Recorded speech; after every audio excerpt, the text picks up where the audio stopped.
All right, welcome back to the channel. So, Terence Crawford versus Kell Brook.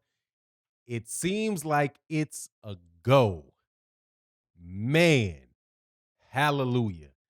Let's talk about that and what that means for the 147-pound division. And also, is it a really good fight? There's some people that are going to act like it's not or think it's not. I think it is. Let's talk about why in this video.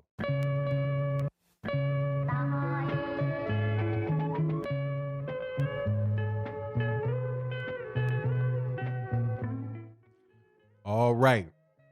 Welcome back to the channel. So, Terence Crawford is the 147-pound WBO champion, and he now has an opponent. According to Michael Benson out of the UK, several other people have come out with the story that this ESPN, I do believe, has also reported it. I do believe I also heard it on a silly podcast for Sports Illustrated. But so it looks like it's about done. And this is a good thing because it originally had looked like the fight wasn't going to happen because Kell Brook had made an offer that some people had thought was low. But we'll get into that in a little bit. But this is a really good, I think this is a really good thing. Kell Brook is a former IBF 147-pound champion. He's somebody that has beaten Kell Brook. He's somebody that, that had a good, a very solid reputation in the welterweight division. And many people will say, I do believe that this could be the best fight at 147 that Terence Crawford has had to date.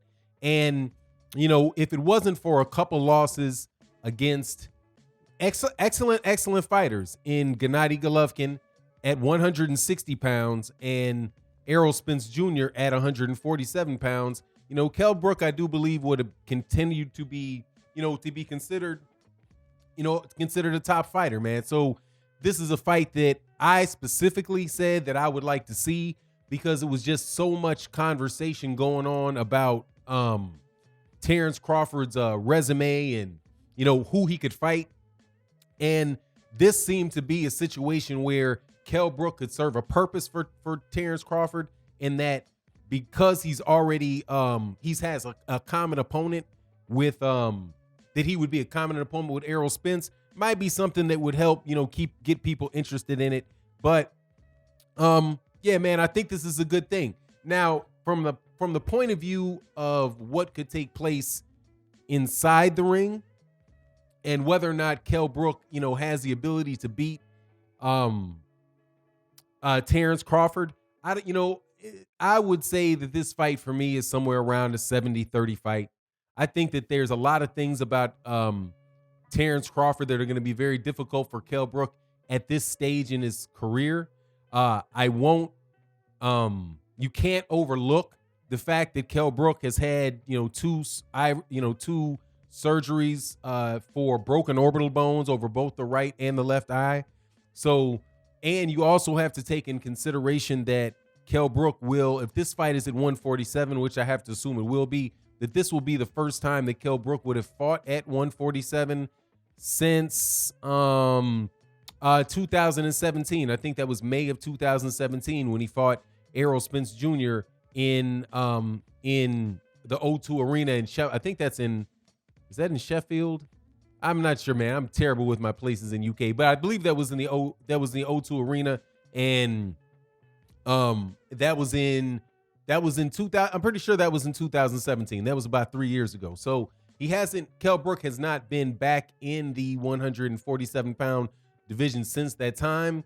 And even when he fought Errol Spence Jr., a lot of the conversation around that fight revolved around Kell Brook's ability to make 147 pounds. One of the reasons I think, that's one of the reasons he went up to 160 to fight Gennady Golovkin is because he was having difficulty making 147 pounds. And you can really tell how big Kell Brook is at 147 pounds. Now, the plus for this, though, is that this is for the WBO belt, or at least, maybe, something that might mitigate the fact that he could have difficulties making weight and that may weaken him for the fight, is the fact that this fight is going to be held under the rules of the WBO and not the IBF.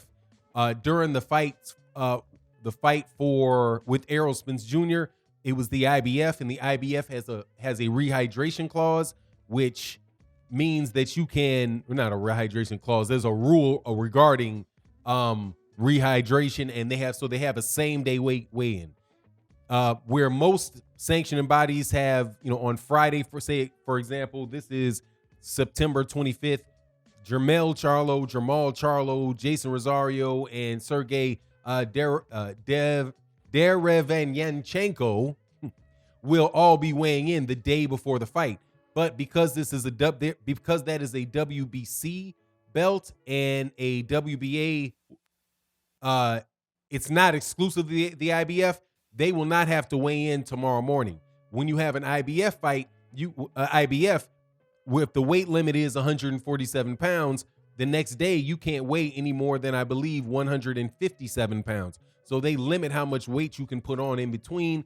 So for a guy like Kell Brook, who might walk into the ring at somewhere around 160 pounds, something like that, or 100, maybe even more than 160 pounds, because he's a very, very big, strong guy. Not necessarily the tallest guy, but a very, very strong, very muscular guy, that he might, that not having to restrict his weight, the amount of weight that he can put on, and have to stay on some type of, water, just food restriction or calorie restriction during that morning before the fight is going to be a benefit and a help to Kell Brook. So, if he is able to, if Kell Brook is really able to, like, if he's overcome those eye injuries and he really is even the same fighter that he was when he fought Errol Spence Jr., I really do believe that he has the ability to test Terence Crawford, because for a couple reasons. One, he's a big guy,